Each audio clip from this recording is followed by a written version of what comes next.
What's up everyone, this is Platinum Howler 14, bringing you guys the epic conclusion of this championship set against Zero. If you haven't seen the previous two games in this best of 3, make sure you check them out first, they'll be linked in the description below.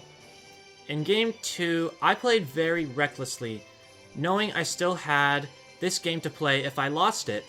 So now I play this game like I would any other game, except I more or less have all of the information on Zero's team.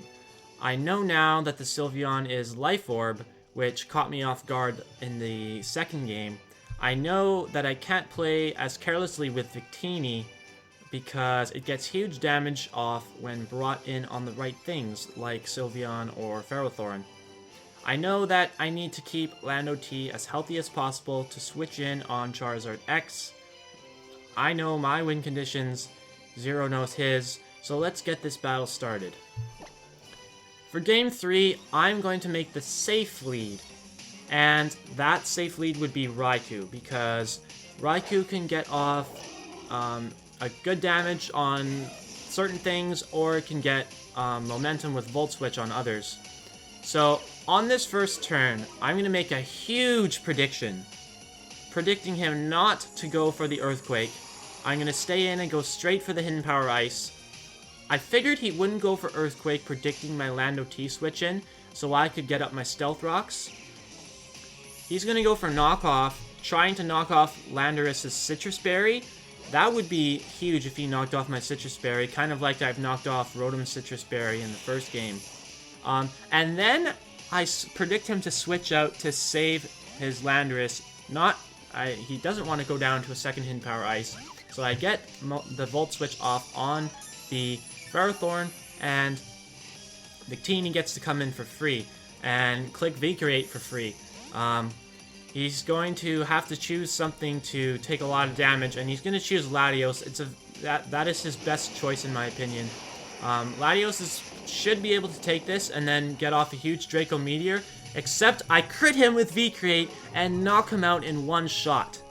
Now, at the time, this seemed like a big moment in the game, but in my opinion, that crit actually benefits Zero, because otherwise I would have switched in Bisharp, and I would have been able to set up a Swords Dance most likely, and do a similar amount of work that I did with Bisharp in the first game.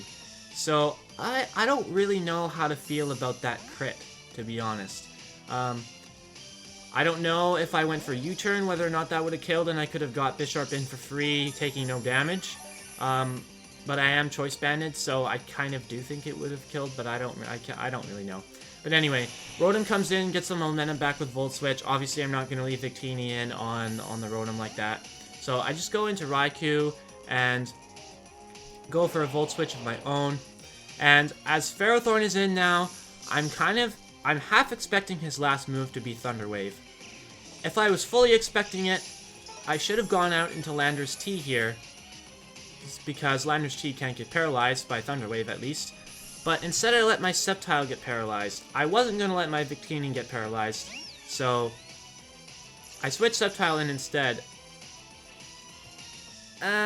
Wasn't the best play, but I mean, I'm fine with letting Sceptile get paralyzed. It's not the be-all end-all. I can still put in some work with Sceptile being paralyzed. But anyway, I go for Earthquake, predicting the Sylveon, but that's kind of useless because that does nothing. And now I'm going to switch out my Sceptile into the Raikou, because Raikou's kind of like, it's Raikou's time to die. Its switch-ins are becoming limited, and I just need to get something else in without taking damage. So he did go for the Wish, so I'm going for a Hidden Power Ice on the off chance he switches in his Landorus T. I'm not letting that thing get back up to full health, so I just go for the Hidden Power Ice, as he's just going to stay in and take me out with a Hybrid Voice. I fully expected him to do that, but there was no way that I was going to let his Landorus switch in like that. As now I got a free switch into Victini, and I've got his moveset right in front of my face, written down, and he has Protect. Obviously, he's going to go for Protect to see what I lock myself into with Victini. And I go for U-turn anyway. So now he can just leave the Sylveon in on a U-turn. And actually, I'm glad he went for another Wish here instead of going for Hyper Voice on my Bisharp. I'm getting all that damage off. So, similar situation to the last game now. I have Bisharp in on the Sylveon right after he went for Wish. This time, he is going to go out into the Rotom Wash, and I am going to predict that. Knock off the Citrus Berry. But he gets all of his health back anyway. Still, knocking off the Citrus Berry is going to be helpful. And obviously, Sceptile switches in on Rotom every single time, especially since it's paralyzed. It won't get burned. So now I force him to switch out. I believe I went for Dragon Pulse on this turn, but it's not going to matter because I get fully paralyzed. And now he's just going to switch in this Ferrothorn because he wants his rocks up, and he doesn't really care about taking 75% from Hidden Power Fire to get his rocks up. He's just going to get them up, and because they're going to severely limit the work that Victini can put in. Yep, so he comes in, gets his rocks out, and he's going to switch out because he wants to save this thing. And I'm going to predict him to switch out and go for the Leaf Storm, but I did not consider him switching in the Charizard here. This was a very good switch. This forces my hand, it forces me to go into Lando T to get off the Intimidate, because Lando T is my only check to this thing, especially now since I let my Sceptile get paralyzed. Anyway, I take Stealth Rock damage, I get the Intimidate off on the Charizard. He is going to Mega Evolve right away and just go for damage, going for the Dragon Claw. And I am going to predict him to switch out on the next turn into the Landorus. I want to try and get the Defiant boost on my Bisharp, but I can't do that because he switches out his Charizard first because he's faster. I had a huge brain fart here. The play was Stealth Rock. Instead, I switch in my Bisharp, and Adamant Black Glass's boosted Sucker Punch is not going to be able to kill the Landorus. And Bisharp's going to go down to an Earthquake. I completely wasted my Bisharp there for no good reason. This really put me on the back, on my heels now, as I have to go out into Keldeo because I can't have my Citrus Berry get knocked off. I do know that his Landorus is faster than my Landorus. So instead, I'm going to try and bring in my Keldeo and set up a Calm Mind, because I know that anything that this Landorus wants to do with me isn't going to kill me, and Keldeo does outspeed the rest of his team. So I'm going to set up a Calm Mind and then kill him with the Scald, because that baits in the Sylveon, and I can get a good amount of damage off on the Sylveon so that it can be in range for other things to take it out. And basically sacking off my Keldeo at this point. He's going to switch in the Sylveon as I go for Scald. This does a really good amount of damage. And it would have been nice if I had more damage off on the Sylveon. Otherwise, I could have won here. But that's not going to be the case. He's going to kill him off my Keldeo with the Hyper Voice, as I could have switched in Victini.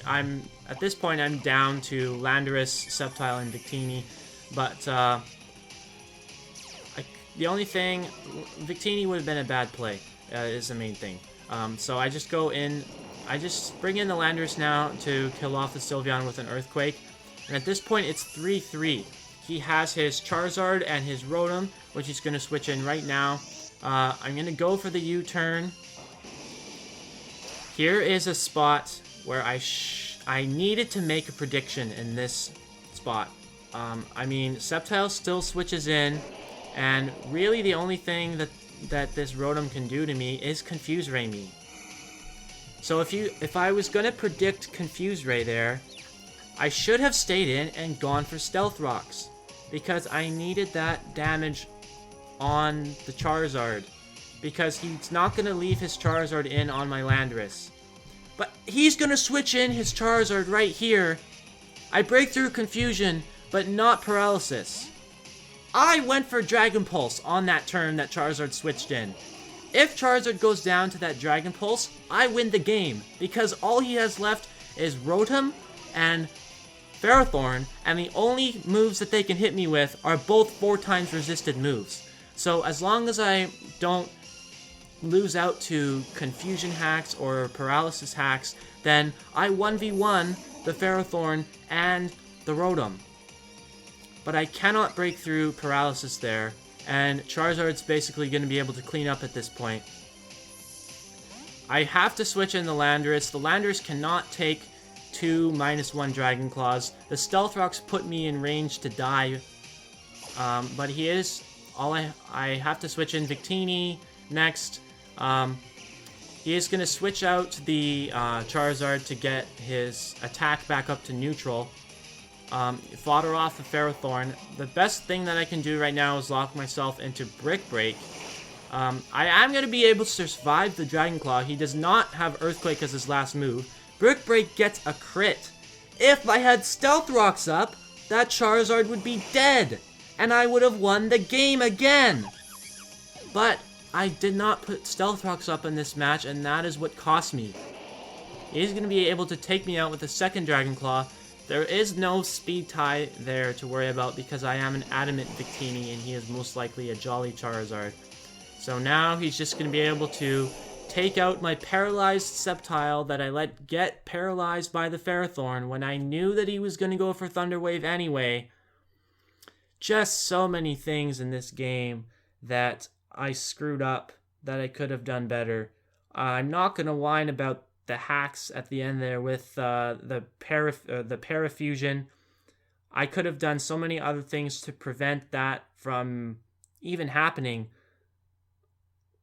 I didn't lose because of Parafusion. I lost because I didn't get Stealth Rocks up, and I didn't make some of the necessary predictions that I needed to make, partly because I didn't have Stealth Rocks up. If I was fully expecting Thunder Wave, I shouldn't have switched in Sceptile. I should have switched in Landorus to get my Stealth Rocks up. If I had expected the Confuse Ray on the obvious Sceptile switch, then I should have stayed in and got my Stealth Rocks up. While this can all be summed up by the fact that Zero is just the better player, this perfectly captures the areas of my game that need improvement. I just don't feel like I have a good enough grasp on how to form an effective game plan yet. On the other hand, I do think that I accomplished my goal in this set of showing Zero who his competition was, and I am proud of myself for that. Either way, this will still sting for a little bit. All I can do is continue to improve and hopefully have another chance a few months down the road to give Zero another run for his money. I'll be looking to bounce back next week against Delmaru in another single battle, an opponent that I'm very excited to face for the first time. This team you see here will likely be saved for the next special occasion, whenever that may be. But for now, it'll be back to my own teams. So thank you for watching this exceptional championship set. Have a happy new year, everyone. And we'll see you next week for more non-championship battles.